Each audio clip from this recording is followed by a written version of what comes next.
Hello friends, आज मैं आपको बताने जा रही हूँ बेबी फ्रॉक, जिसकी मेरे पास कई बार डिमांड आ चुकी है। तो मैं एक डिज़ाइनर बेबी फ्रॉक आपको बताने जा रही हूँ, जिसका नाप इस प्रकार है। पूरी लंबाई फ्रॉक की है 20 इंच, तीरा 9 इंच, मुड्डा 4.5 इंच, सीना 26 इंच, कमर की लंबाई 8.5 इंच, कमर 22 इंच और फ्रॉक का पूरा घेर है 34 इंच।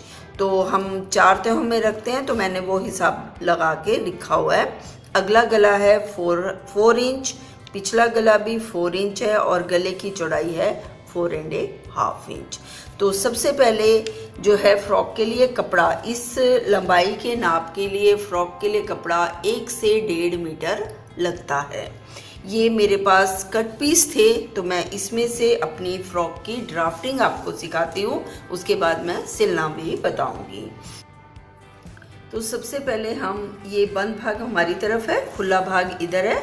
तो सबसे पहले यहाँ से कमर की लंबाई प्लस हम 1 इंच कपड़ा काट लेंगे। आधा इंच हमारा ऊपर जाएगा और आधा इंच हमारा घेर के साथ जुड़ेगा।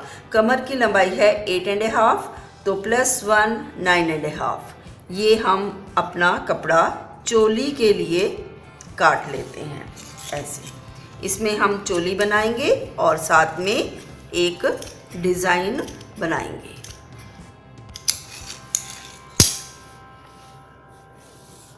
इस चोली में बंद भाग से हम सबसे पहले लेते हैं तीरे का आधा प्लस आधा इंच। तीरा है 9 का आधा 4.5 प्लस हाफ 5 इंच। उसके बाद हम इस निशान से मुड्डे का निशान लगा लेंगे। मुड्डा है हमारा 4.5 इंच, तो ये निशान लगाया। इधर से जो ये निशान था जो है उतना ही हम ये निशान ले लेंगे, जो है हमारा 5 इंच, और हम इस लाइन को ऐसे स्ट्रेट वे में मिला देंगे। उसके बाद यहीं से हम अपना सीने का 1/4 जमा 1 इंच लेंगे। ज़्यादा नहीं लेंगे क्योंकि फ्रॉक में जो है ज़्यादा कपड़े की ज़रूरत नहीं पड़ती। तो सीना है हमारा 26 का 1/4 हो जाएगा 6.5 प्लस 1 इंच, यानी कि 7.5 इंच। ये ऐसे सबसे नीचे आ जाएंगे कमर पे। कमर का भी हम 1/4 लेंगे और 1 इंच एक्स्ट्रा लेंगे। कमर है हमारी 22 का 1/4 हो जाएगा 5.5 प्लस 1 हो गया 6.5। इसमें हम प्लेट्स नहीं डाल रहे हैं, इसलिए 1 इंच एक्स्ट्रा ले रहे हैं। प्लेट्स डालते तो 2 इंच एक्स्ट्रा लेते। फिर हम गले की तरफ से अपने गले की चौड़ाई से थोड़ा सा उसके हाफ से थोड़ा सा कम निशान लगाते हैं। गले की चौड़ाई है हमारी 4.5, तो हम 4.5 का हाफ होता है 2 1/4, तो हम 2 इंच पे ये निशान लगा रहे हैं। और गले की लेंथ हम पूरी लेंगे। गले की लेंथ है हमारी 4 इंच, तो ये 4 इंच पे निशान लगाएंगे। इधर से भी ये 2 इंच का क्रॉस निशान लगा करके एक बॉक्स बना लेंगे। बॉक्स बनाने के बाद हम इसमें गले की कर्विंग देंगे ऐसे राउंड में। उसके बाद हम यहाँ से ½ इंच उठाते हुए अपनी कंधी गिराएंगे ये, और इधर से हम अपने बाजू की राउंड शेप दे देंगे। ठीक, अब इसको हम पहले जो है हमने एक साइड मैं इसमें स्ट्रिप लगाऊंगी और एक साइड शोल्डर बनाऊंगी, लेकिन पहले मैं ये राउंड ये और ये सब काट देती हूँ। उसके बाद मैं स्ट्रिप लगाना बताऊंगी कैसे काटते हैं। इस बोडाइस में हम एक साइड शोल्डर और एक साइड स्ट्रिप लगाएंगे।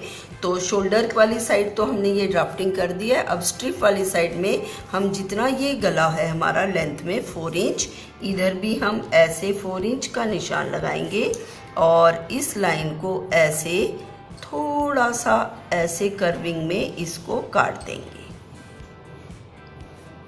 यहाँ से इसकी कटिंग हो जाएगी और यहाँ पर हम जो है इस गले की जितना यहाँ से हमें गले की चौड़ाई 4.5 इंच चाहिए ना, तो ये 4.5 इंच पे हम यहाँ पर एक स्ट्रिप लगाएंगे और उसके ऊपर मैं थोड़ा सा डिज़ाइन भी बनाना बताऊंगी। तो अब मैं इसको यहाँ से ऐसे काट रही हूँ।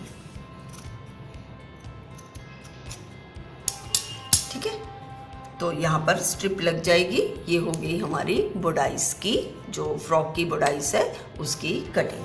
और उसके बाद जो हमारे पास ये नीचे कपड़ा है, ये हम घेर में लगाएंगे ऐसे। इसमें थोड़े थोड़े जो हैं बल्ज डालेंगे और उसके नीचे हम एक बार और बल्ज डाल के ये जो कपड़ा है नीचे फ्रिल के काम में लगाएंगे।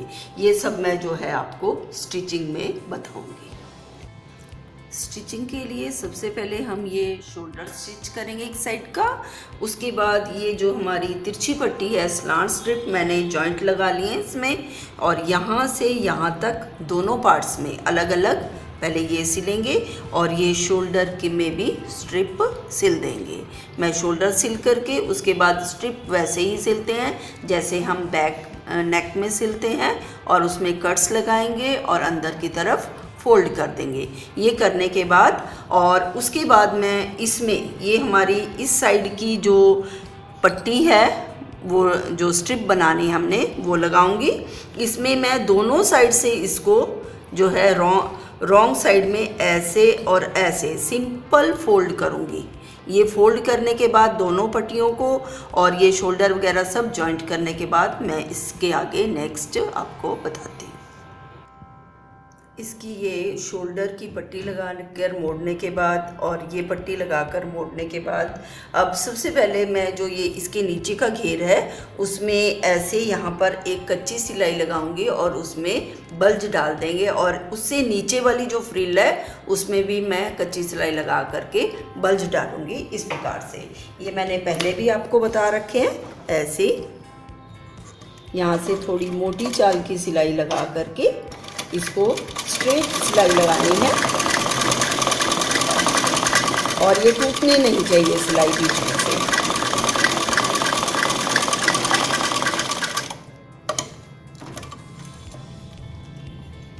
और इसमें हम एक धागा दोनों साइड से बराबर धागा खींचते हुए इसमें जो है ऐसे बल्ज डालेंगे। इस प्रकार से एक थ्रेड को पकड़ करके ऐसे। ठीक है, ये दोनों साइड जो है कॉन्स्टेंटली हम ऐसे करके बल्ज डाल देंगे। और ये जो बल्ज हैं हम उतने डालेंगे जितनी ये यहाँ से यहाँ तक एडजस्ट हो जाएं। इसके नीचे वाले बल्ज भी हमने इतने ही डालने हैं जितने ये नीचे वाले घेर में एडजस्ट हो जाएं। इसको और टाइट करके और बल्ज इसको बनाएंगे। उसके बाद हम यहाँ पर हमने स्ट्रिप लगानी है, तो स्ट्रिप लगाने के लिए मैंने ये जो ऊपर की स्ट्रिप डिज़ाइनर से स्ट्रिप है, ये मैंने दोनों साइड से ऐसे फोल्ड कर दी है। अब इसके सेंटर में एक लाइन लगानी है और इसके ऊपर हम इलास्टिक इंसर्ट करेंगे और उसको खींच करके इसको इसमें भी ऐसे बल्ज डलेंगे। वो मैं अभी डाल के आपको बताती हूँ। इसको पहले ये जैसे ये हमारी इलास्टिक है, इसको हम यहाँ पर ऐसे इसके सेंटर में ऐसे फिक्स कर लेंगे इस प्रकार से।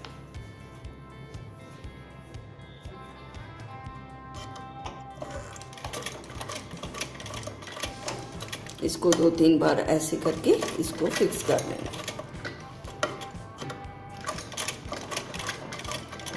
अच्छी तरह फर्मली फिक्स होना चाहिए ये। इस इलास्टिक को ऐसे पूरा जितना हमसे हम खींच सकते हैं उतना हम इसको खींचेंगे और इस लाइन पे रखेंगे और ऐसे इसको इसके ऊपर सिलाई लगाएंगे। फिर दोबारा इस इलास्टिक को खींचेंगे, लाइन के ऊपर रखेंगे और दोबारा ऐसे सिलाई लगाएंगे। इस तरह हम ये पूरी स्ट्रिप पे लगाएंगे।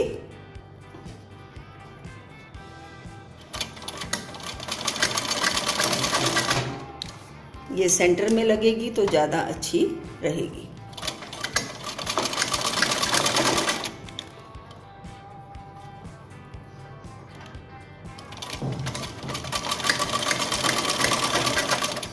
प्रकार से। और ये हमारे जो है चुन्नट यानी कि बल्ज बन जाएंगे ऊपर स्ट्रिप के लिए। उसके बाद हम अपने इस गले का सेंटर ले लेंगे, जो हमारा 4.5 इंच का चौड़ाई थी, तो 2.25 इंच मतलब इस यहाँ से यहाँ तक पूरा इसका सेंटर निकाल लेंगे। उसके बाद हम अपने इस स्ट्रिप को इधर से 2 इंच 2 या 2.25 इंच छोड़ करके 2.25 इंच छोड़ रही हूँ, क्योंकि गले की चौड़ाई हमारी 4.5 है। और उसके बाद मैं इसको यहाँ पर ऐसे चाहे फोल्ड करके इसके ऊपर लगा दो, चाहे ऐसे करके ये यहाँ से सिलाई लगा दो यूँ करके ऐसे, और वापस इसको यूँ करके इसके ऊपर प्रेस सिलाई लगा दो। तो ये मैं अभी लगाती हूँ आपके सामने ऐसे। ये निशान से इस बॉडी स्ट्रिप के ऊपर यूँ लगाते हैं। इसको यहाँ पर फिक्स करेंगे फर्मली, ताकि ये हमारी जो स्ट्रिप है ये निकले नहीं। और इसको यहाँ से यहाँ तक हम सिंपल सिलाई लगाएंगे और इधर भी हम इसको फिक्स कर देंगे ऐसे। ये हमारी गले की चौड़ाई के निशान पर फिक्स हो रही है।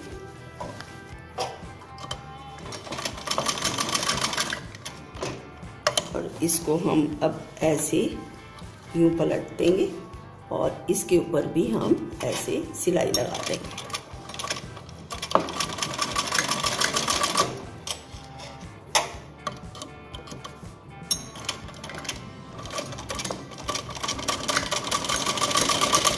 इस तरह ये हमारी एक साइड की स्ट्रिप जो है गले में फिक्स हो गई है। इसी प्रकार हम दूसरी साइड करेंगे। और जितनी हमारी ये यहाँ से 4 इंच का गला है, 4 इंच पर इन दोनों को स्ट्रिप्स को ऊपर ज्वाइंट कर देंगे। ये बन गई हमारी बॉडी की साइड स्ट्रिप्स। इस तरह बल्ज डाल करके हम राइट को राइट से मिलाते हुए ऐसे इसको सिलाई लगाएंगे। उसके बाद इसको यहाँ से यहाँ प्रेस सिलाई भी लगा देंगे।